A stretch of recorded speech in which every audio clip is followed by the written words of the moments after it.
오늘 제목이 원망하지 말고 기도하라인데요. 우리 하나님께서 주신 본문 출애굽기 15장 22절에서 27절까지 교독하면 좋겠습니다. 오늘은 출애굽기 강의 19번째입니다. 출애굽기 15장 22절에서 27절까지 함께 교독합니다. 제가 먼저 읽겠습니다. 모세가 홍해에서 이스라엘을 인도하매 그들이 나와서 수르 광야로 들어가서 거기서 사흘 길을 걸었으나 물을 얻지 못하고 마라에 이르렀더니 그곳 물이 있어서 마시지 못하겠으므로 그 이름을 마라라 하였더라. 백성이 모세에게 원망하여 이르되 우리가 무엇을 마실까 하매 모세가 여호와께 부르짖었더니 여호와께서 그에게 한 나무를 가리키시니 그가 물에 던지니 물이 달게 되었더라. 거기서 여호와께서 그들을 위하여 법도와 율례를 정하시고 그들을 시험하실세. 이르시되 너희가 너희 하나님 나 여호와의 말을 들어 순종하고 내가 보기에 의를 행하며 내 계명에 귀를 기울이며 내 모든 규례를 지키면 내가 애굽 사람에게 내린 모든 질병 중 하나도 너희에게 내리지 아니하리니 나는 너희를 치료하는 여호와임이라.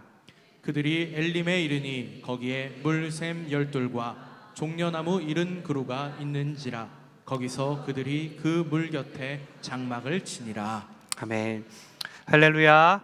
다시 한번 인사했으면 좋겠습니다. 옆 사람에게 원망하지 맙시다. 기도합시다. 한 번 더 이렇게 인사했으면 좋겠습니다. 당신의 가정이 단물 가정이 되기 원합니다. 한 번 더 이렇게 인사할까요? 당신의 인생이 쓴물이 변하여 단물이 되기 원합니다.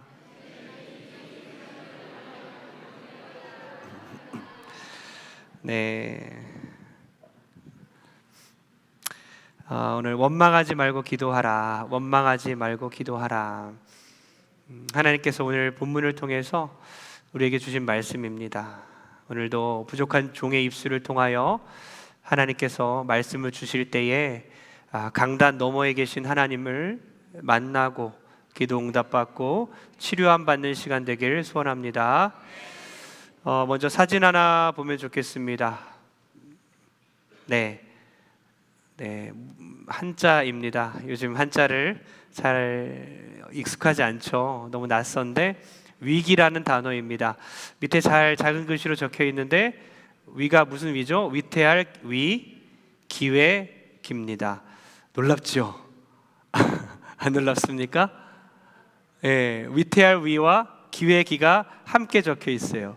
그러니까 위기라는 말 속에 위태로움만 있어야 되는데 위기라는 말 자체에 위태로움과 기회라는 말이 같이 붙어서 위기라는 말을 만들었다는 거예요.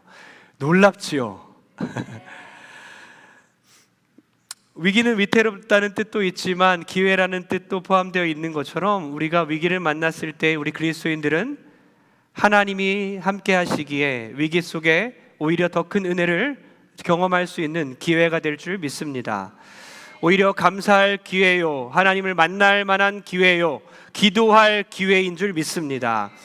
오늘 본문에 보니까 이스라엘 백성들이 광야에서 쓴 물을 만납니다. 그리고 쓴 물 앞에서 원망하고 기도하지 않아요. 이스라엘 백성이 위기를 만났을 때 기도의 기회로 삼은 게 아니라 원망의 기회로만 삼습니다. 오늘 말씀 통해서 우리 또한 광야와 같은 인생을 우리도 살아가고 있는데 우리가 이 인생을 살다 보니까 쓴물을 반드시 만나게 되는데 이 쓴물을 만났을 때에 어떻게 해야 하는가? 원망해야 하는가? 기뻐해야 하는가? 기도해야 하는가? 하나님이 원하시는 것은 무엇일까? 깨닫고 결단하는 시간 되게 주의 이름으로 축복합니다. 먼저 인정해야 되는데요. 뭘 인정하냐? 광야 인생 살다 보면 원망할 일이 많다라는 것을 인정해야 된다는 겁니다. 원망할 일이 없다라고 생각하니까 원망한 일이 발생했을 때 당황하고 죄를 짓게 되는 거예요. 믿음의 행동을 하지 않게 됩니다. 원망할 일이 반드시 많이 발생한다는 것을 미리 염두에 두고 있어야 합니다. 그것을 인정해야 된다는 거죠. 22절을 다 같이 한번 읽어보겠습니다. 시작. 모세가 홍해에서 이스라엘을 인도하매 그들이 나와서 수르 광야로 들어가서 거기서 사흘 길을 걸었으나 물을 얻지 못하고 이스라엘 백성들이 홍해에서 본격적으로 이제 광야로 나아갔는데요. 광야에서 3일을 걷습니다. 3일 동안 뭐를 마시지 못했다고요? 물을 한 모금도 마시지 못했습니다. 2부에는 한 명이 있었는데요. 지금까지 오늘 일어나서 물 한 모금도 안 마신 분 계신가요? 네, 낙타이십니까? 낙타? 물을 보관하시나요? 물을 대부분 마셨죠. 물을 안 마시고 살 수 없어요. 수분을 섭취해야 합니다. 저도 물을 계속 홀짝홀짝 마시잖아요. 아침에도 물을 정말 많이 마셨어요.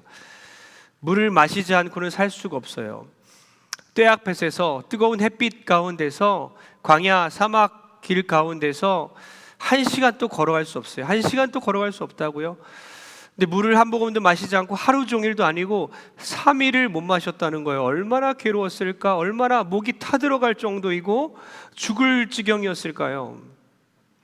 200만 명이 지금 광야를 걸어가면서 어린아이들조차도 물 한 모금도 마시지 못하고 있는 상황입니다. 저희 집에도 이제 아이들이 셋 있지 않습니까? 차 타고 어딜 가다 보면 진작 말했어야 되는데 차 타고 이제 1시간 거리를 이동해야 되는데 갑자기 뒤에서 열이 많은 아이가 먼저 물, 둘째 아이가 나도 물, 셋째 아이도 나도 물, 다 물 달라 그래요. 계속 물 1시간 동안 목말라 합니다. 얼마나 목이 탈까요? 그런데 1시간도 아니라 지금 사막 한가운데서 200만 명의 이스라엘 백성들이, 어린아이들도 얼마나 많겠습니까? 물 한 모금도 마시지 않은 채 이제 막 태어난 아이들도 있지 않겠습니까? 물도 마시지 못하고 지금 3일을 내내 걷고 있는 거예요. 얼마나 힘들었을까요? 계속 물 얼마나 많이 외쳤겠습니까? 얼마나 많이 떼쓰고 울고 난리가 났겠습니까? 그 상황 가운데서 물을 만나게 되는데요. 23절을 다 같이 읽겠습니다. 시작. 마라에 이르렀더니 그곳 물이 있어서 마시지 못하겠으므로 그 이름을 마라라 하였더라. 물을 찾게 돼서 얼마나 기뻤을까? 그런데 그 물이 어떤 물이라고요? 쓴물입니다. 물을 만나서 기뻤는데 물을 한 모금 마시자마자 으써 난리가 났어요. 목말라서 이제 막 마시려 하는데 그러면 쓴물이라고 적혀 있는데 쓴물 하면 생각나는 게 뭐죠? 아메리카노죠. 저 아침에 쓴물 마시고 왔습니다. 전 쓴물을 좋아해요. 벌써 지금 2잔째 좀 마시다 왔는데요. 쓴물 얼마나 맛있어요. 쓴물 마시고 보약도 다 쓰잖아요. 약들도 다 쓰지 않습니까? 쓴물을 저는 잘 마셔요. 그런데 그 쓴물이 얘기하는 게 아니라 썩은 물, 인체에 해로운 물, 먹으면 죽는 물이에요. 오염된 물이라는 것입니다.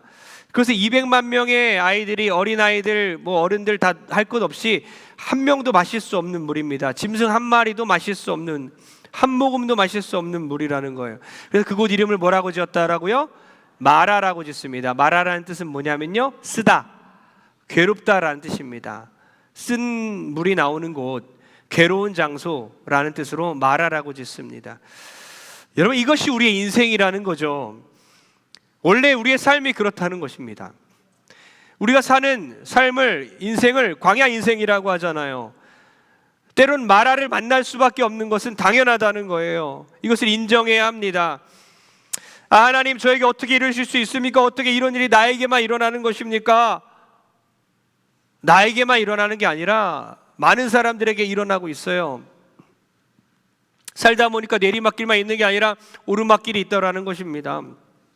아름다운 꽃밭을 지나가다 보니까 똥밭이 있더라는 거예요. 잔디밭을 밟고 지나가다가 뭐가 있어요? 부드러운 잔디밭을 지나니까 거친 돌짝밭이 있다는 것입니다. 우리의 인생이 이와 같다는 것입니다.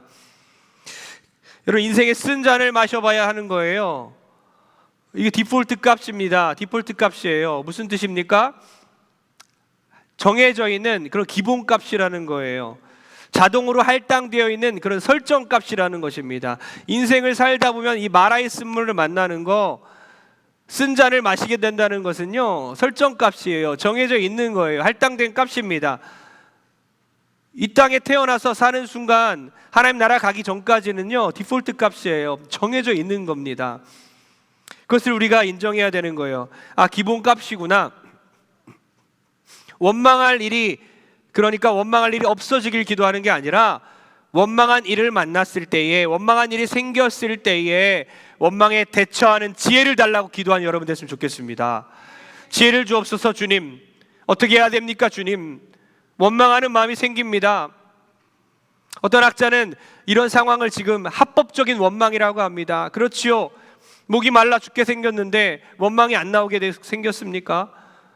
원망할 수밖에 없는 상황이라는 거예요. 그러나 그 상황 가운데 이 원망에 어떻게 대처할 것인가, 어떻게 지혜롭게 해결할 것인가, 우리의 입술을 어떻게 주의할 것인가, 하나님께 그것을 간구해야 되는 것이죠. 여러분, 우리가 꼭 기억할 것은 원망한 일이 반드시 생기지만, 원망할 일들이 반드시 많이 생기지만 그때 원망을 말하지 마라. 원망을 입술로 꺼내지 말라는 거죠. 가슴 속에, 그리고 이것을 하나님 앞에 꺼내놓는 거예요. 24절 다 같이 한번 읽겠습니다. 24절 시작. 백성이 모세에게 원망하여 이르되 우리가 무엇을 마실까 하매. 백성이 모세에게 원망했습니다. 우리가 무엇을 마실까? 원망했다고 그랬어요. 물어봤다고 하지 않았어요. 우리가 어떡하죠? 이제 무엇을 마셔야죠? 하나님께 같이 기도해야 되는 거 아닌가요? 그렇게 물어본 게 아니라 원망했다 그랬어요. 그러니 뒤에 말을 우리가 이렇게 이해할 수 있는 거죠. 어떻게 할 거예요? 이제 마실 물 내놓으세요.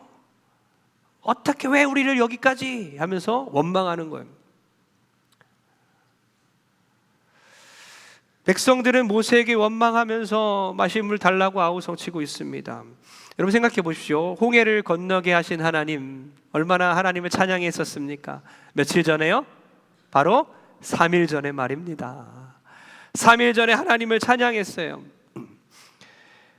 바로의 군대가 추격하고 있습니다. 뒤에는 물이 있습니다. 홍해가 있습니다. 배수들을 치고 이제는 목숨을 걸어야 되는 거예요. 거기서 꼼짝없이 죽게 됐습니다. 외통수였잖아요. 그런데 하나님이 뒤를 열어버렸잖아요. 얼마나 놀라운 기적입니까? 그 홍해를 지나가면서 물벽이 세워진 하나님의 기적을 함께 걸어갔습니다. 그래서 뒤에 보니까 바로의 군대, 400년 동안 자기들을 괴롭힌 그런 바로의 군대들이 다 물속에 수장돼 버립니다. 익사해 버립니다. 그것을 보면서 하나님을 찬양하는 거예요. 하나님 살아계신 하나님이구나. 하나님 우리를 사랑하시는구나. 우리 하나님의 백성들이구나. 하나님을 막 찬양했습니다. 미리암과 여자들은 나와서 속옷치면서 춤추며 찬양했습니다. 그런데 며칠 지났다고요? 바로 3일. 이게 인간입니다. 3일이면 충분해요. 노래가 원망으로 바뀌는 날 말입니다. 홍해 앞에서의 찬양이 마라 앞에서의 원망으로 바뀌는 데는 딱 3일이면 충분하다는 겁니다. 여러분 사자성어 아시죠? 여기서 나온 사자성어가 작심 3일이라는 건 믿거나 말거나입니다. 여하튼 이스라엘 백성들이 기쁨과 환희는 3일 만에 원망과 낙심과 절망으로 바뀌었다는 거예요. 우리의 믿음의 유효기간이 3일 아닌가요? 그래서 어쩌면 3일 예배, 수요 예배가 우리에게 참 중요한 것 같습니다. 3일을 못 버티는 우리의 믿음, 3일 지나서 변하는 우리의 믿음이죠. 우리 그렇지 않습니까? 아침에 여러분 웃으면서 나왔다가 울면서 집에 들어가는 것이 우리의 인생이지요. 교회 들어올 때 보니까 교회 들어오면서 웃으면서 들어왔다가 어떤 사람의 얼굴을 보고 그냥 얼굴이 일그러지는 거예요. 우리의 감정이 그렇게 막 변합니다. 며칠 동안 감사하며 살다가 삶의 문제 앞에서 딱 부딪히니까 다시 원망하고 불평이 나오는 거예요. 그런데 뭐라고요? 원망을 누군가에 말했을 때 그 원망이 누구에게 한 것이겠습니까? 여러분 원망을 말할 때 그것이 사람에게 말한 겁니까? 하나님에게 말한 겁니까? 하나님께 말한 거예요. 이스라엘 백성들이 모세를 원망한 것이 모세를 원망한 것일까요? 하나님을 원망한 것일까요? 하나님을 원망한 것입니다. 모세를 향한 투덜거림은 여호와를 향한 투덜거림이라는 거예요. 그래서 신학자 아도 핑크는 이렇게 말합니다. 우리의 환경에 대한 불평이나 날씨에 대한 중얼거림이나 사람들이 나에게 대하는 태도에 대한 불평이나 나날의 삶의 시련에 대한 모든 불평들은 모든 일들을 그의 뜻의 결정대로 일하시는 이의 반대로 하는 행동이다. 여기에 그러면서 계속 이렇게 말합니다. 여기에 기록된 이스라엘의 역사는 우리를 깨우치기 위해 기록되었음을 명심해야 한다. 이스라엘 가운데 있었던 동일한 불신앙의 악한 마음과 거역하는 의지가 우리들 마음에 있다. 그러므로 그 하나를 굴복시키고 다른 하나는 꺾어지도록 진지하게 은혜를 구해야 한다. 그렇습니다. 사람에게 원망하는 것은 그 사람에게 하는 게 아니라 모든 일을 주권적으로 결정하시는 이에게 원망하는 것입니다. 사람에게 원망하는 것은 바로 하나님에게 원망하는 거예요. 그러니 우리는 원망을 하지 말아야 된다는 것입니다. 원망의 문제는요, 원망을 할 때에 반으로 줄지 않아요. 2배, 3배로 커집니다. 원망은 영적 바이러스를 일으키는 거예요. 누군가의 말할 때 그를 영적으로 오염시킵니다.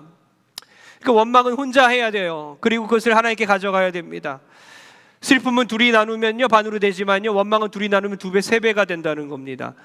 그러니 원망하는 말을 누군가에게 하지 마십시오. 하나님이 다 듣고 계시다는 거예요. 아주 이쁜 청년들이 있는데 제가 금요 예배 때도 얘기했지요. 청년 둘이서 20대 초반 청년인데 죄 안 짓기 챌린지를 했다고 합니다. 서로 죄 안 짓자, 죄 짓지 말자. 이게 되겠습니까? 그래서 바꿨대요. 회개하기 챌린지로. 죄를 질 수밖에 없으니까 회개하자. 그러면서 서로 이렇게 얘기해 줬다고 합니다. 서로 누군가에 대해서만 얘기하다가 야, 우리 누군가를 비난하고 있잖아. 멈추자. 서로 계속 회개하도록 권면하는 거예요. 비난하다가 멈추게 하는 거예요. 아, 이거 죄인 것 같아. 서로를 지적질하는 게 아니라 서로에게 가르쳐 주면서 하나님께 나아가기를 서로 권면하는 거예요. 얼마나 이쁜지. 이 두 청년이 다른 교회가 아니라 우리 교회 청년이에요.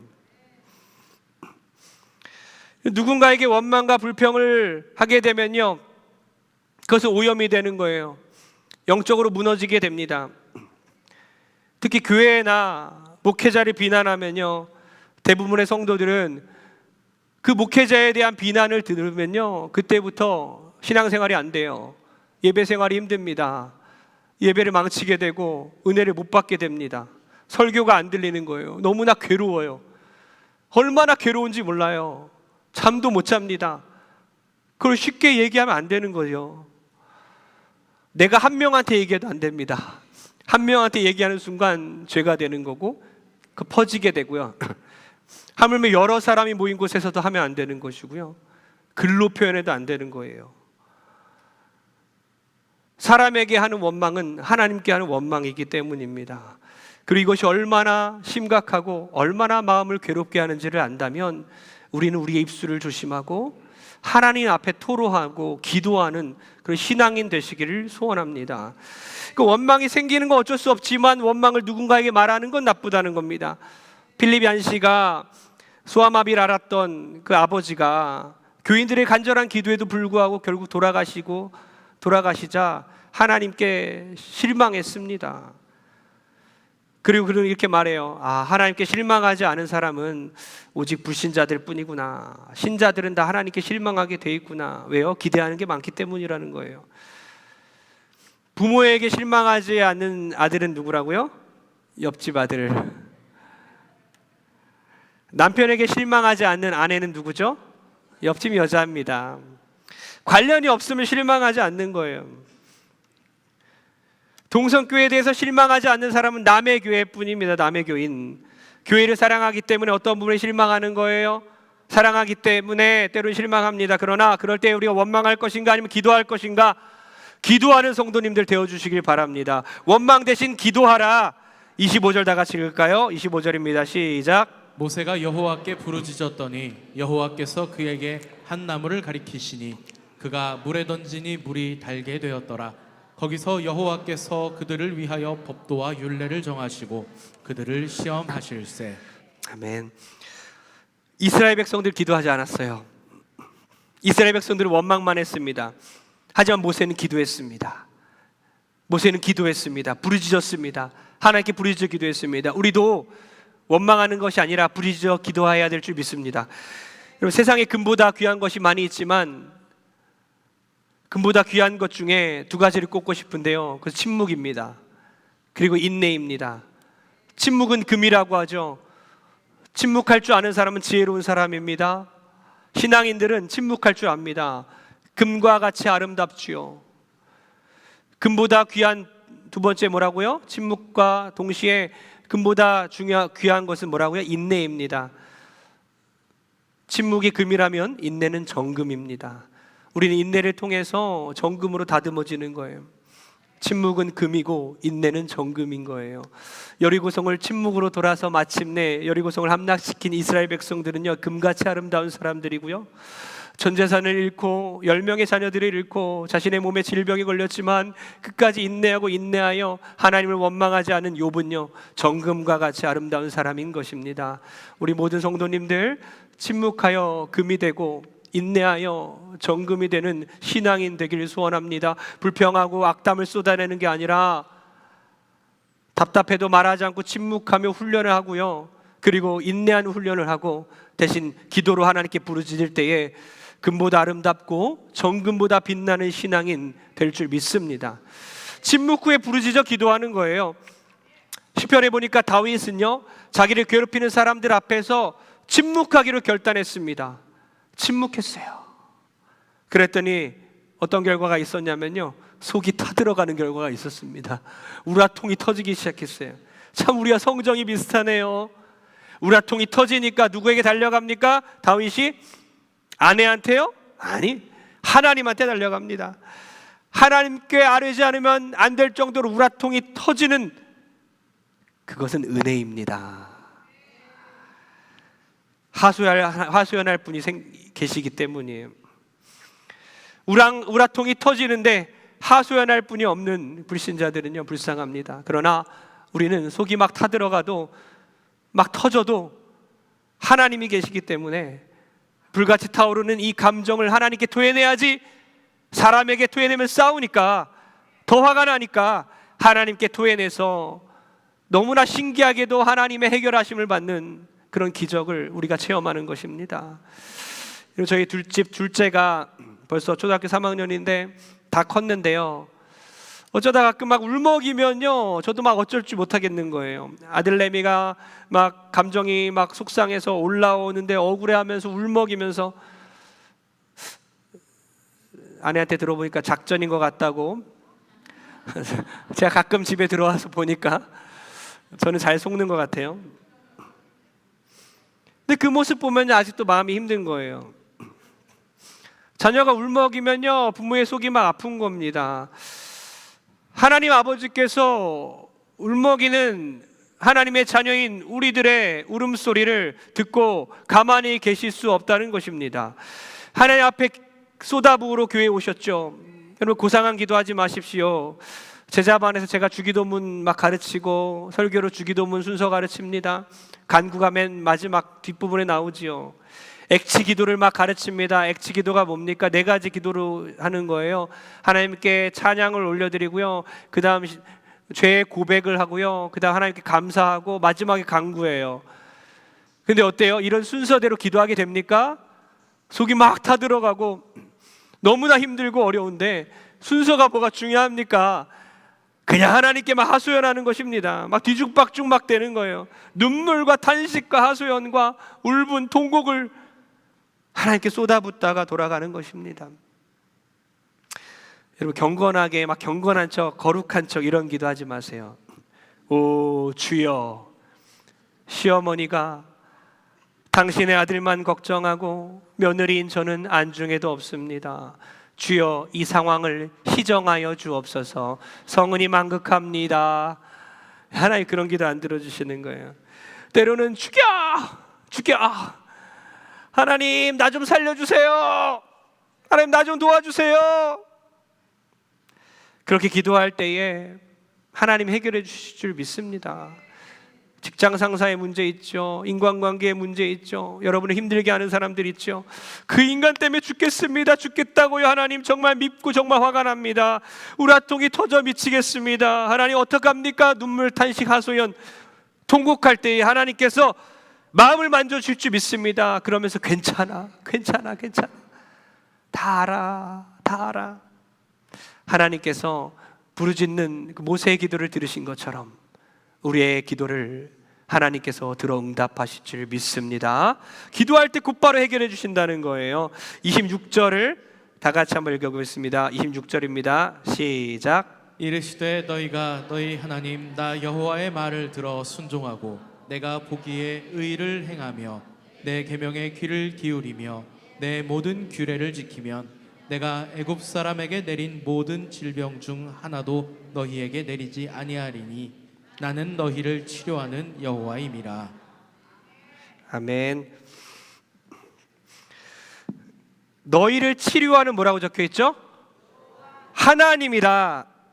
너희를 치료하는 하나님, 바로 하나님 치료자라고 적혀 있습니다. 놀랍지 않습니까? 지금 쓴물을 단물로 하나님이 변화시킵니다. 곧바로 응답해 주셨어요. 원망과 분평 대신에 모세가 부르짖어 기도할 때에 하나님께서 쓴물을 단물이 되게 하셨다는 거예요. 그런데 놀랍게도 하나님께서 한 나무를 가리켜서 그 나뭇가지를 던지니까 200만 명이 다 마실 수 있는 물로 변했다는 거예요. 단물로 변했습니다. 여러분의 인생 가운데서도 이런 쓴물이 단물이 되는 그런 변화가 있어지길 소원합니다. 단순한 변화가 아니라 뭐라고 적혀 있냐면 치료의 하나님이라고 적혀 있어요. 쓴물이 단물이 되는 것 치료구나.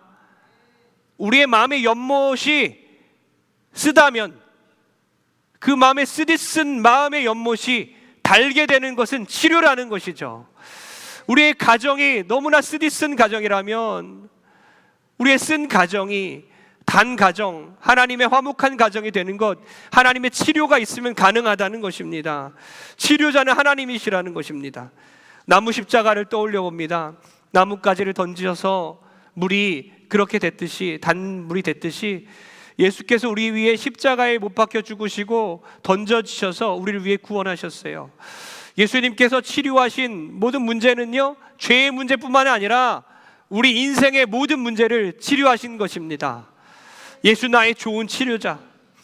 예수님께서 우리의 인생의 치료자이십니다. 우리 가정의 치료자이십니다.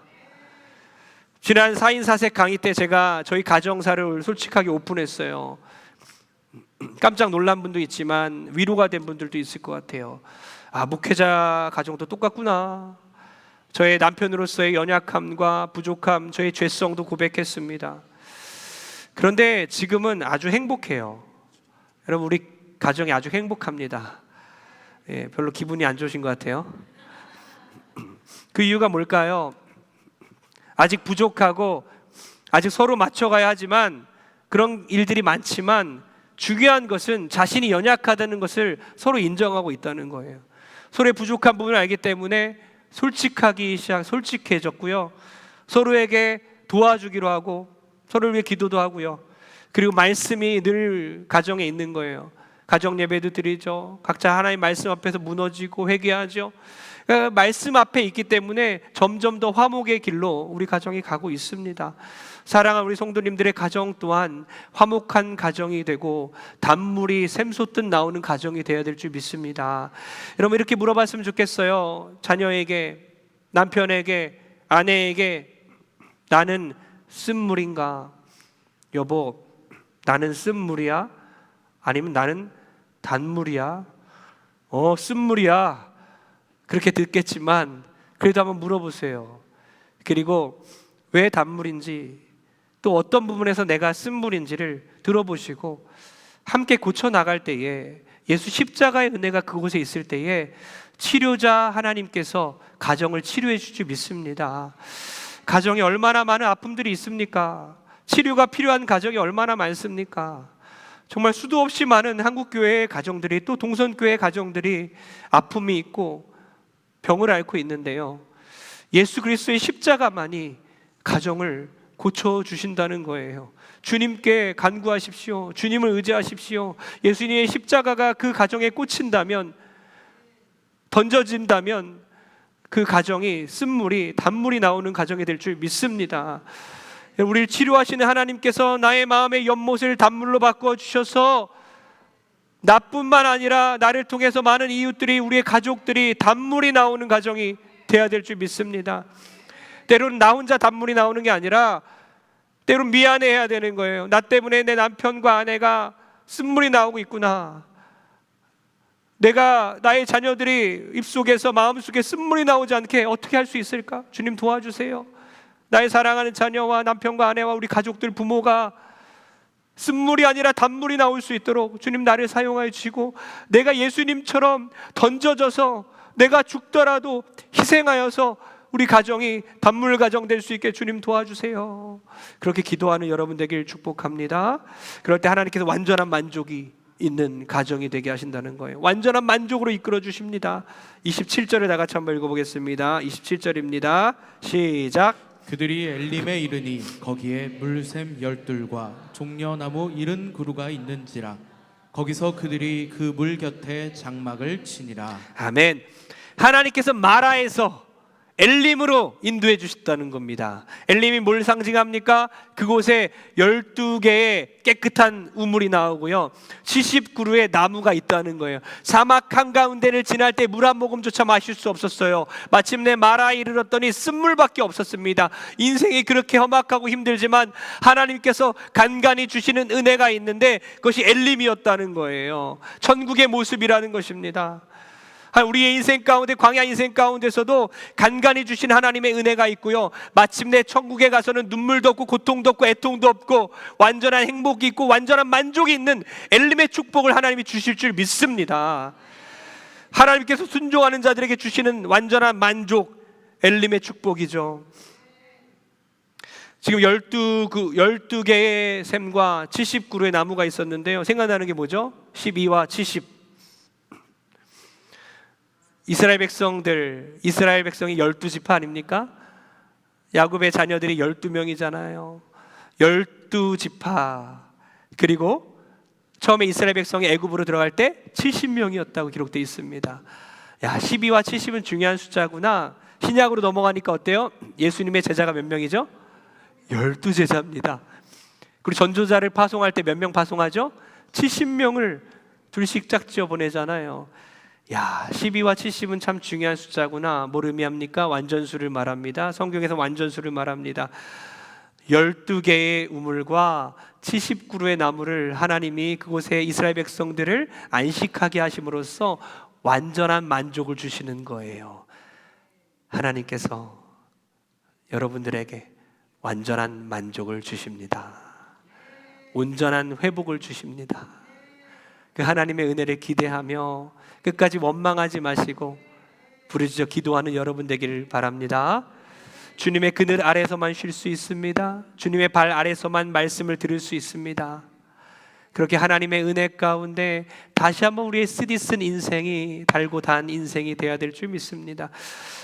이 이야기를 하고 결론 내릴까 합니다. 미국이 자랑하는 화가 워너 솔맨의 이야기입니다. 화가 워너 솔맨이 결혼한 지 얼마 되지 않아서 젊은 나이에 중병에 걸렸습니다. 청천벽력 같은 그런 의사의 진단이 있었죠. 당신은 임파선 결핵암입니다. 길어야 3개월밖에 살지 못합니다. 그는 절망했습니다. 그의 아내는 유명한 여가수였어요. 그런데 그 아내가 임신한 상태였어요. 너무나 아내에게도 미안하고 이제 태어날 아기에게도 미안해서 괴로운 마음으로 그렇게 힘들어 있을 때 아내가 위로하였습니다. 여보, 3개월밖에 못 산다고 생각지 말고 하나님이 3개월을 허락해 주셨다고 생각하며 감사하며 살아봐요. 그리고 아무도 원망하지 맙시다. 3개월이 얼마입니까? 천금 같은 그 기간을 아름답게 만들어 갑시다. 3개월이나 되는 기간을 살게 하신 하나님께 감사를 드립니다. 그의 아내의 말을 듣고 그가 용기가 났어요. 원망의 말을 하지 않았습니다. 남은 3개월 동안 오직 감사의 말만 했습니다. 작은 일에도 감사했어요. 모든 일에 감사했습니다. 그러면서 인생이 변하기 시작했어요. 그 3개월의 시간 가운데 그는 생의 마지막 그림이라고 생각하고 Head of Christ, 예수 그리스도의 머리라는 그런 제목의 지금 그때 엄청나게 유명해진 그림이 있는데요, 그 그림을 그가 그렸습니다. 예수님의 초상화였어요. 그렇게 하고 이제 죽음을 준비하고 있었는데 놀라운 일이 일어났습니다. 3개월 시한부 인생이 3개월이 지났는데 아무 일도 일어나지 않는 거예요. 그리고 오히려 그의 몸속에 임파선 결핵이 깨끗하게 사라져 버린 것입니다. 주치의가 너무 놀라 물었습니다. 어떻게 된 것입니까? 아니 3개월 동안 도대체 무슨 약을 먹은 겁니까? 그는 이렇게 말했어요. 다른 약은 하나도 먹지 않았습니다.